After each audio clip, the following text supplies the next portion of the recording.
មេរៀនទី5ប្រទេសអ៊ីស្រាអែល1សេចក្តីផ្ដើមប្រទេសអ៊ីស្រាអែលជាប្រទេសចំណាស់មួយដែលមានប្រជាជនដើមគឺជនជាតិជ្វីបប៉ុន្តែប្រទេសនេះបានបាត់បង់ពីផែនទីពិភពលោកអស់រយៈពេលជិត 2000 ឆ្នាំដែលគេតែងតែនិយាយតគ្នាថានេះជាបណ្ដាសាព្រះនៅឆ្នាំ1947អង់គ្លេសបានចូលព្រមឲ្យបង្កើតរដ្ឋអធិបតេយ្យមួយនៅលើទឹកដីប៉ាឡេស្ទីនឈ្មោះថាអ៊ីស្រាអែលដូច្នេះយើងឃើញថាការយល់ព្រមបង្កើតរដ្ឋអធិបតេយ្យអ៊ីស្រាអែលនៅលើទឹកដីប៉ាឡេស្ទីននេះជាដំបៅអាណានិគមនិយមមួយដែលមុនពេលគេចាកចេញពីទឹកដីរដ្ឋអាណានិគមគេតែងតែបន្សល់ទុកនៅបញ្ហាដែលមិនអាចដោះស្រាយបានបញ្ហាទឹកដីអធិបតេយ្យអ៊ីស្រាអែលទទួលផលប្រយោជន៍ប្រសើរណាស់ក្នុងការបង្កើតរដ្ឋអធិបតេយ្យឯករាជ្យនៅលើទឹកដីដែលខ្លួនបាត់បង់ 2000 ឆ្នាំមកហើយរីឯប៉ាឡេស្ទីនវាតម្លៃខុសដោយគិតថាជាដំបូងគឺជាការទទួលឯករាជ្យអធិបតេយ្យភាពបន្ទាប់មកគេនឹងធ្វើសង្គ្រាមបណ្ដេញអ៊ីស្រាអែលដោយអាវុធជាលទ្ធផលផ្ទុយពីការគ្រោងទុកអ៊ីស្រាអែលទទួលជោគជ័យនិងបានពង្រីកទឹកដីរបស់ខ្លួនថែមទៀតដែលคล้ายជាបញ្ហាដោះស្រាយមិនចេញរហូតដល់សព្វថ្ងៃ2រចនាសម្ព័ន្ធដឹកនាំរដ្ឋអ៊ីស្រាអែលទោះបីជាអ៊ីស្រាអែលជាប្រទេសមួយថ្មីទើបនឹងកើតឡើងក្តីប៉ុន្តែរដ្ឋនេះទទួលជោគជ័យក្នុងការអភិវឌ្ឍជាតិគ្រប់វិស័យប្រជាជនអ៊ីស្រាអែលភាគច្រើនបានបង្ខំចិត្តចាកចេញពីទ្វីបអឺរ៉ុប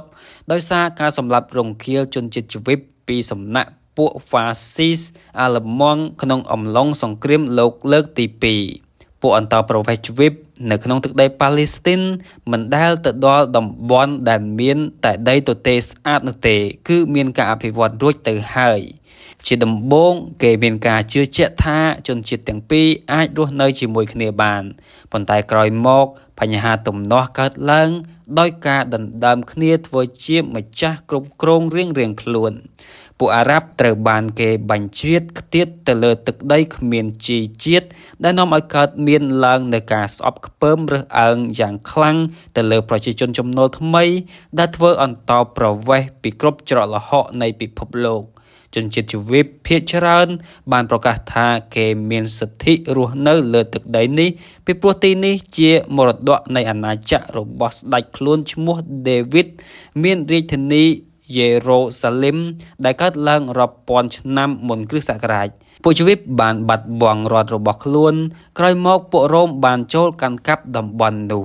ពួកជ្វីបបានថែរក្សាសាសនា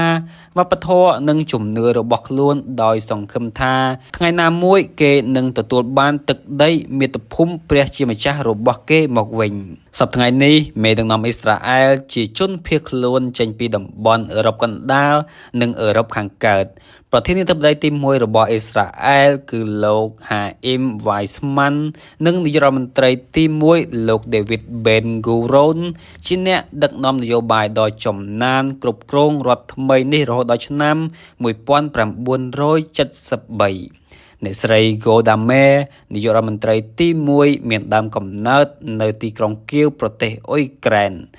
នៅឆ្នាំ1906គ្រួសារ Golda Meir បានភៀសខ្លួនទៅសហរដ្ឋអាមេរិកហើយនៅឆ្នាំ1921នៅពេលមានវ័យ18ឆ្នាំបានប្តូរមករស់នៅទីក្រុងគីបូតនៅឆ្នាំ1969ដោយបានទទួលជ័យជំនះនៅក្នុងវិស័យនយោបាយនិងការទូតអ្នកស្រី Golda Meir បានក្លាយជានាយករដ្ឋមន្ត្រីអ៊ីស្រាអែលបន្ទាប់ពីមរណភាពរបស់លោក Levi Eshkol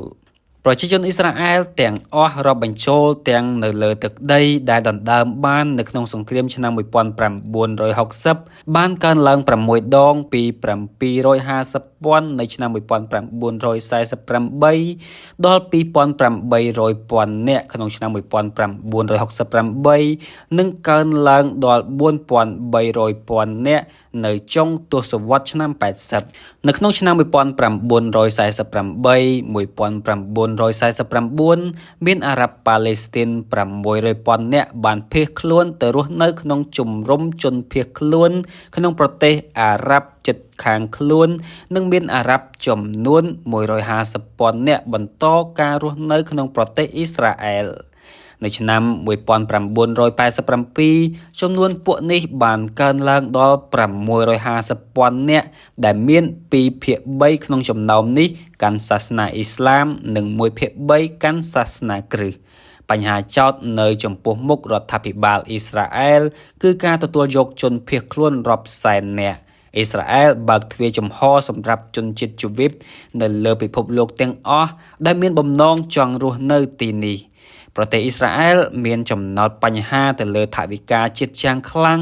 ដោយសារតម្លៃទំនិញមានកម្រិតខ្ពស់ការចំណាយទៅលើវិស័យយោធាកាន់តែច្រើនដូចជាប្រទេសតន្ត្រីលោកភាគច្រើនដែរមេបញ្ជាការអ៊ីស្រាអែលដែលមានតួនាទីយ៉ាងសំខាន់ផ្នែកនយោបាយក្នុងប្រទេសហើយតែងតែធ្វើការផ្លាស់ប្ដូរមុខងារទៅជាអ្នកដឹកនាំនយោបាយនៅក្នុងជួររដ្ឋាភិបាល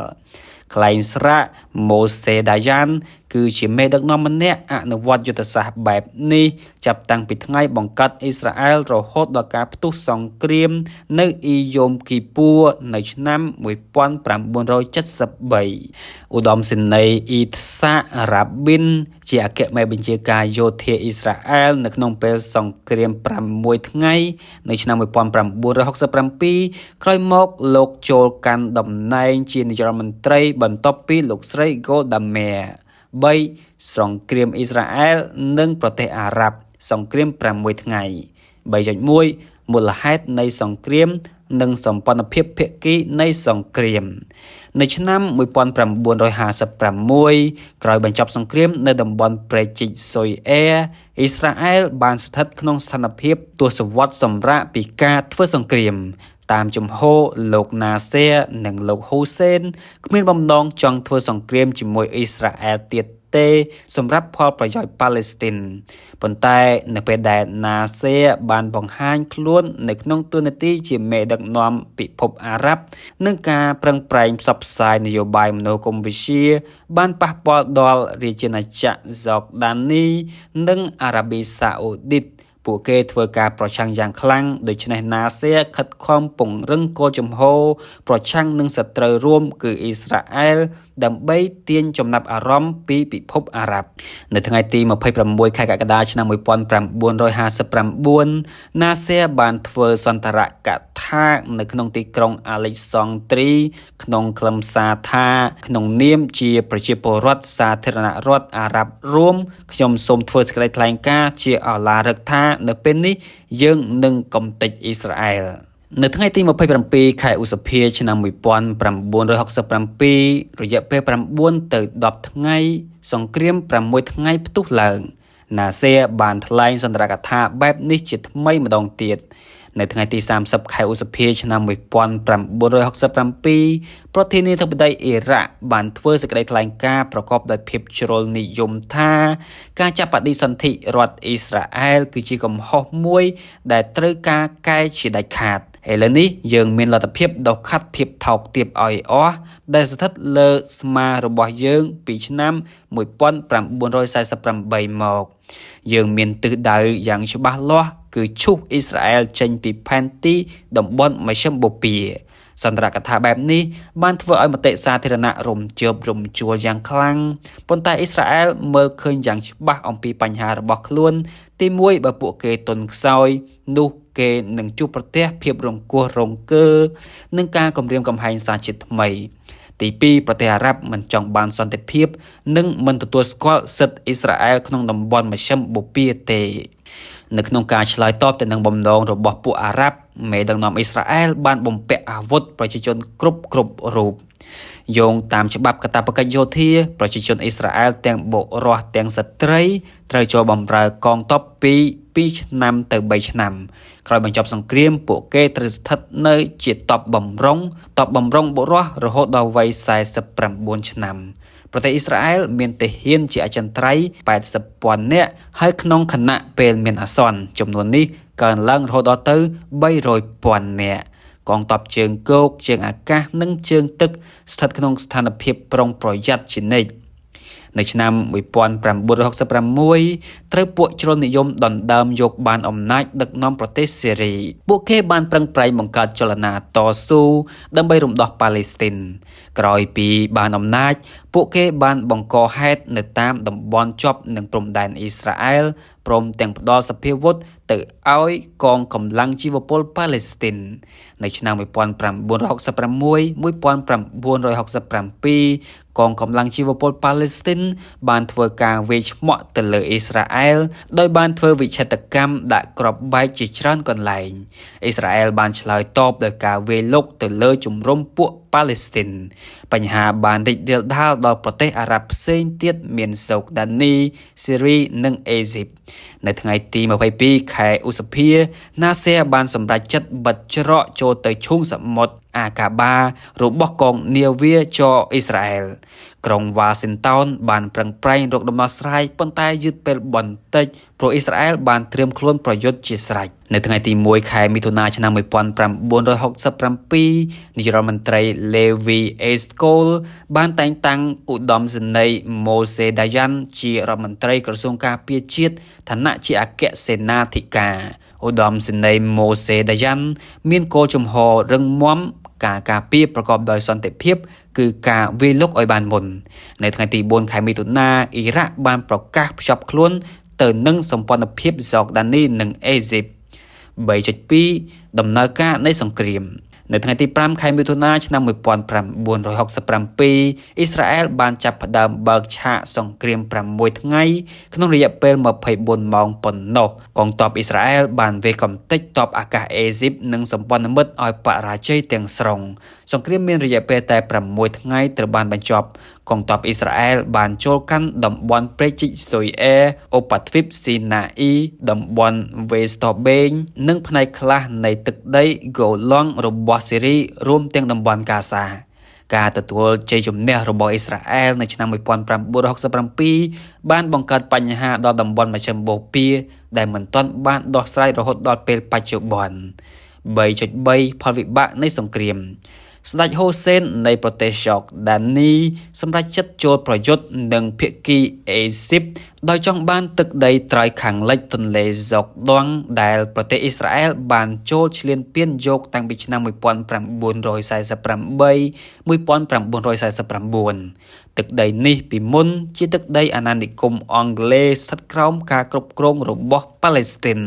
អ៊ីស្រាអែលបានសម្រេចចិត្តផ្ដល់ទឹកដីនេះឲ្យពួកអារ៉ាប់ដែលមានជនជាតិប៉ាឡេស្ទីន845,000 នាក់នៅទីនោះ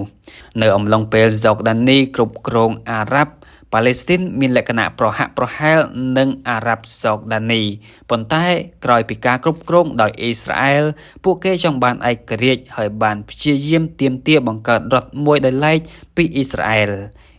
លតែងតែធ្វើការរារាំងនៅរាល់កិច្ចព្រមព្រៀងជាមួយនឹងសូដានីគេបានឮសូរកាន់តែខ្លាំងអំពីការអះអាងរបស់អ៊ីស្រាអែលថា